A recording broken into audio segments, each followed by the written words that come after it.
নবুয়তের একেবারে শুরুর দিকের কথা। তখনও মক্কায় ইসলামের তেমন নাম ডাক ছড়ায়নি। মুষ্টিমেয় লোক মাত্র ইসলামে প্রবেশ করেছে। কিন্তু ততদিনে নবীজি সাল্লাল্লাহু আলাইহি ওয়াসাল্লাম শত্রুদের চোখের কাঁটায় পরিণত হয়ে গেছেন ঠিকই। একদিন ইরাস গোত্রের এক লোক তার একটা উট নিয়ে মক্কায় আসে সওদার উদ্দেশ্যে। উটটা বিক্রি করার জন্যে বাজারে বাজারে ঘুরে ক্রেতা খুঁজতে লাগলো সে। আবু জাহল বাজারের পাশ দিয়ে যাওয়ার সময় উটটাকে দেখতে পায় এবং প্রথম দেখাতেই পছন্দ করে ফেলে। যখন জানা গেল যে এই উট বিক্রি হবে, তখন উটটি কিনে নেওয়ার জন্য আবু জাহল ইরাস গোত্রের ওই লোকের কাছে ব্যাপক আগ্রহ প্রকাশ করল। আবু জাহল সম্প্রদায়ের সম্মানিত এবং প্রতাপশালী ব্যক্তি। ইরাস গোত্রের ওই ব্যক্তিও তাকে চিনতে পারে এবং তার কাছে নিজের উট বেচতে পারাটাকে সম্মানের অংশ মনে করে। তাদের মধ্যে দরাদরি হয় এবং একটা নির্ধারিত মূল্যে আবু জাহল উটটি কিনে নেয়। কিন্তু আবু জাহল ইরাস গোত্রের লোকটিকে বলল, শোনো, আমার কাছে খুব বেশি টাকা নেই এখন। এক কাজ করো, উটটি বরং আমি আজ নিয়েই যাই। তোমাকে উটের দাম আগামীকাল দিয়ে দেওয়া হবে, কি বলো? সম্মানিত এক গোত্রের এত সম্মানিত এবং প্রতাপশালী এক নেতা যখন এভাবে আবদার করে, তখন জগতের যে কেউ তা নির্দ্বিধায় নিঃসংকোচে মেনে নেবে। ইরাস গোত্রের ওই লোকটাও মেনে নিল, বলল, কোনো সমস্যা নেই, আমি আজই মক্কা ছাড়ছি না, আরও কয়েকদিন আমি এখানে অবস্থান করব। উটের দামটা আপনি না হয় পরেই আমাকে বুঝিয়ে দেবেন। আপনি এই উট নিয়ে যান দয়া করে। আবু জাহল উটটিকে নিয়ে এলো ঠিকই, কিন্তু সে বুঝতে পারল যে এই সওদাগর নিতান্তই বোকা আর নির্বোধ। কেবল তাই নয়, পোশাক আশাকে বোঝা যাচ্ছে সে অত্যন্ত দরিদ্র শ্রেণীর। সুতরাং একে ঠকানো তো একেবারে মামুলি ব্যাপার। উটের দামটা না দিলে কিংবা উট ক্রয়ের ব্যাপারটা যদি কোনোভাবে অস্বীকার করে ফেলা যায়, তাহলে এই বোকা লোকটার ক্ষমতা নেই কিছুই করার। আবু জাহল তাই করল। পরদিন উটের মালিক যখন আবু জাহেলের কাছে উটের দাম চাইতে এলো, তখন তো আবু জাহেলের আকাশ থেকে পড়ার মতন অবস্থা। চেহারায় নিষ্পাপ এবং গাম্ভীর্যের একটা ছাপ জিইয়ে রেখে আবু জাহেল বলল, তুমি কে বলো তো? তোমাকে তো আগে কখনো এদিকটায় দেখিনি বাপু। আর কিসের দাম চাইছো তুমি আমার কাছে? আবু জাহেলের কথা শুনে হতবাক হয়ে গেল উটের মালিক। বংশীয় মর্যাদা আর প্রতিপত্তির দিকে চেয়ে অগাধ বিশ্বাস করে নিজের একমাত্র উটটি বাকিতে যার হাতে তুলে দিয়েছিল গতকাল, সেই ভদ্রলোকটাই নাকি ব্যাপারটাকে অস্বীকারের পাঁয়তারা করছে। লোকটা বলল, দেখুন, গতকাল বাজারে আপনি আমার উটটি কিনতে চাইলে আমি আপনার কাছে বেচতে রাজি হই, কিন্তু আপনার কাছে টাকা না থাকায় আপনি আমাকে পরে শোধ করার ওয়াদা করেন। আজ আপনি সবটা কিভাবে অস্বীকার করে যাচ্ছেন? আবু জাহেল ক্ষিপ্ত গলায় বলল, দূর হও এখান থেকে। তুমি আমার নামে অপবাদ দিতে এসেছো কোন সাহসে? তুমি জানো আমি কে? উটের মালিক আবু জাহেলকে চেনে। এই তল্লাটের ক্ষমতাধর প্রতাপশালী একজন নেতা, এবং নিজেকেও ভালোভাবে চেনে সে। গরিব আর অসহায় এক বিদেশি যে পেটের দায়ে নিজের উটখানা ভালো দামে বেচতে এসেছিল এই দূর দেশে। এই তল্লাটের নেতাই যখন তার সাথে প্রবঞ্চনার আশ্রয় নিল, তখন চোখের পানি ফেলা ছাড়া আর কি বা করার আছে? কিন্তু এত দূরে এসে এভাবে একেবারে খালি হাতে ফিরে যেতে কেমন যেন মন সায় দিচ্ছে না তার। লোকটা কুরাইশদের একটা সভায় এলো এবং বলল, কুরাইশগণ, আপনাদের কেউ কি আবুল হাকামের কাছ থেকে আমার পাওনা টাকা আদায় করে দিতে পারবেন? দেখুন, আমি একজন বিদেশি, একটা উট ছিল, তা আপনাদের তল্লাটে বেচতে এসেছিলাম। আমাকে দুর্বল এবং অসহায় পেয়ে আবুল হাকাম ইবনু হিসাম আমার পাওনা টাকা দিতে অস্বীকার করছে। দয়া করে কেউ কি আমাকে আমার পাওনা টাকা আদায়ে সাহায্য করতে পারেন? যে জটলার কাছে এসে উটের মালিক এই করজোড় অনুনয় করছিল, তার অদূরে একটা খোলা জায়গায় বসেছিলেন নবীজি সাল্লাল্লাহু আলাইহি ওয়াসাল্লাম। জটলার লোকেরা নবীজিকে দেখিয়ে বলল, ওই যে লোক ওখানে বসে আছে দেখতে পাচ্ছ? হ্যাঁ, তার কাছে যাও, একমাত্র সেই পারবে তোমার পাওনা টাকা আদায় করে দিতে। আসলে তারা যে সৎ উদ্দেশ্যে নবীজি সাল্লাল্লাহু আলাইহি ওয়াসাল্লামকে দেখিয়ে দিয়েছিল সেদিন, তা কিন্তু নয়। তারা নবীজিকে বিব্রতকর অবস্থার মধ্যে ফেলার জন্যেই এরূপ করেছিল। মুহাম্মদ সাল্লাল্লাহু আলাইহি ওয়াসাল্লাম এবং আবু জাহেলের মধ্যে যে একটা বিরোধ চলছে, সেটা তারা খুব ভালোভাবেই জানত। নবীজিকে দেখিয়ে দেওয়ার উদ্দেশ্য ছিল এই, আবু জাহেলের মুখোমুখি হতে নবীজি সাহস করে কিনা তা যাচাই করা, কিংবা নবীজি সাল্লাল্লাহু আলাইহি ওয়াসাল্লাম যদি সত্যই লোকটাকে নিয়ে আবু জাহেলের কাছে যায়, তাহলে আবু জাহেল আগের চাইতে আরও দ্বিগুণ রেগে যাবে। সর্বোপরি নবীজি সাল্লাল্লাহু আলাইহি ওয়াসাল্লামকে বিব্রতকর বিপদের মুখোমুখি করিয়ে দেয়াই তাদের মোক্ষম উদ্দেশ্য ছিল। কিন্তু উটওয়ালা সরল লোকটা তো আর এত দুরভিসন্ধি সম্পর্কে জানে না। সে তাদের কথা মতো নবীজি সাল্লাল্লাহু আলাইহি ওয়াসাল্লামের কাছে এসে বলল, হে আল্লাহর বান্দা, আমি অমুক জায়গা থেকে এখানে সওদা করতে এসেছি। এই তল্লাটের আবুল হাকাম ইবনু হিশামের কাছে আমি আমার একমাত্র উটটি বেচে দিয়েছিলাম, কিন্তু আমার পাওনা টাকা দিতে লোকটা এখন অস্বীকার করছে। আমি ওই জটলার লোকগুলোর কাছে অনুনয় করে বলেছিলাম আমার পাওনা টাকা আদায়ে আমাকে একটু সাহায্য করতে। তারা সবাই তখন আপনাকে দেখিয়ে দিয়েছে। তারা বলল, আপনি এর উপযুক্ত ব্যক্তি, আপনি কি আমাকে কোনোভাবে সাহায্য করতে পারেন?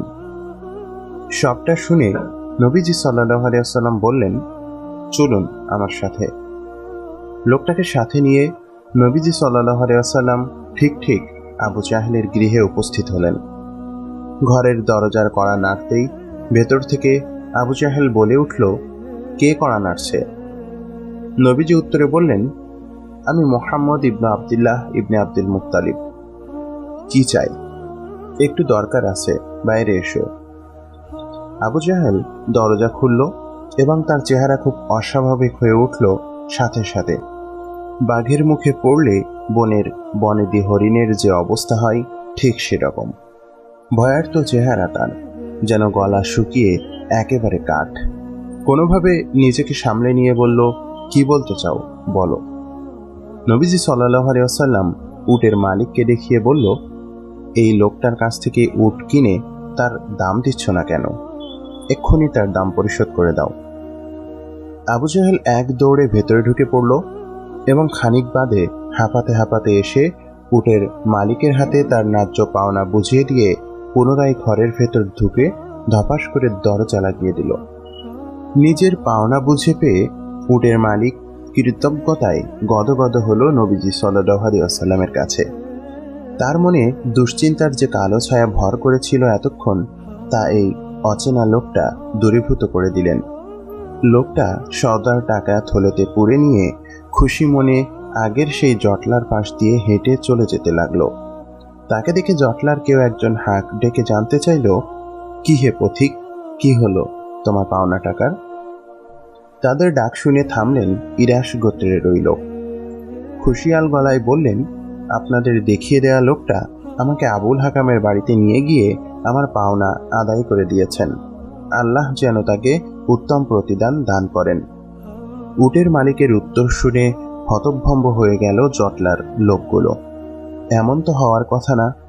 তাদের ধারণা ছিল এই ওসিলায় মুহাম্মদ এবং আবু জাহেলের মধ্যে একটা ভীষণ লড়াই বাঁধবে এবং তাতে আবু জাহেল জিতে যাবে। তখন তারাও নতুন একটা সুযোগ পাবে মুহাম্মদকে উত্ত্যক্ত করার। কিন্তু তার তো কিছু হলোই না, উল্টো লোকটি নাকি তার পাওনা টাকা বুঝে পেয়ে গেছে। ঘটনা কি তাহলে? ঘটনা জানা যায় একটু বাদে। আবু জাহেল তাদের কাছে এলে তারা জিজ্ঞেস করল, আজ কি হলো তোমার আবুল হাকাম? এমন তো আগে কখনো হতে দেখিনি। মুহাম্মদ তোমার কাছে গিয়ে বলল, আর তুমি একেবারে সুবোধ বালকের মতো করে তার পাওনা টাকা বুঝিয়ে দিলে।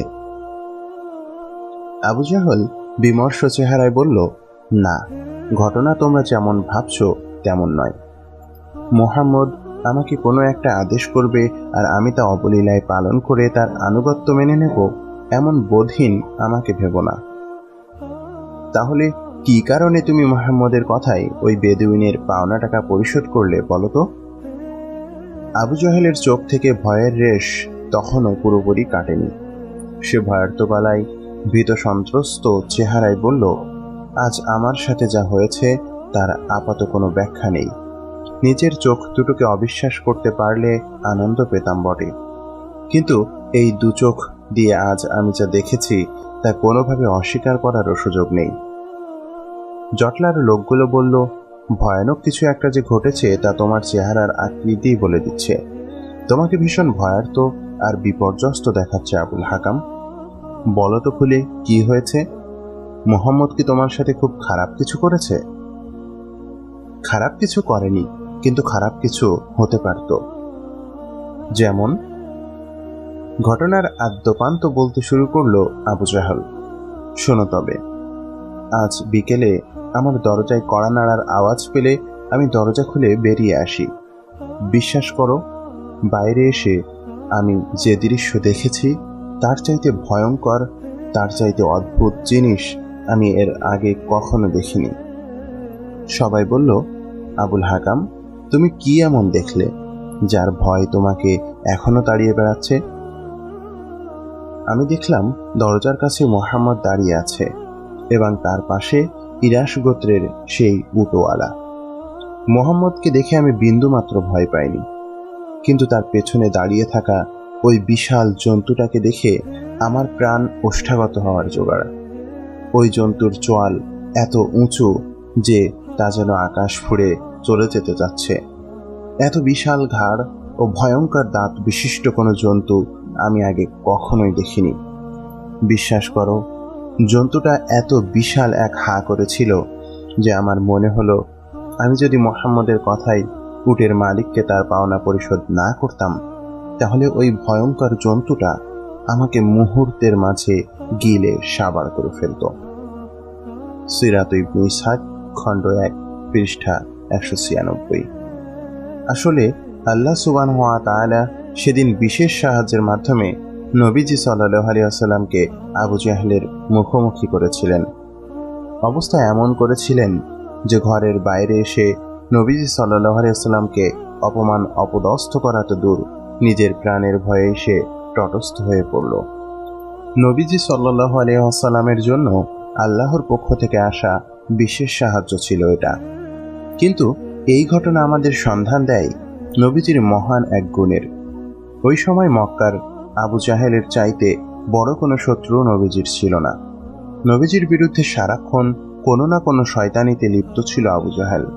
নিজের তাগিদে নয়, এক দরিদ্র বেদুইন ব্যবসায়ীর স্বার্থ রক্ষার্থে এমন এক শত্রুর মুখোমুখি দাঁড়াতে পারাটা এক অসীম সাহসের প্রমাণ দেয়। এই যে অসহায় মানুষের জন্য নিজের সবচেয়ে বড় দুশমনের মুখোমুখি হওয়ার হিম্মত, নিজের জীবন নাশের শঙ্কা আছে জেনেও অন্যের জন্য শত্রুর ড্রায় পা রাখতে পারার সাহস, এটাই প্রকৃত নেতার গুণ। আর নেতা হিসেবে কতই না উত্তম মুহাম্মদ সাল্লাল্লাহু আলাইহি ওয়াসাল্লাম।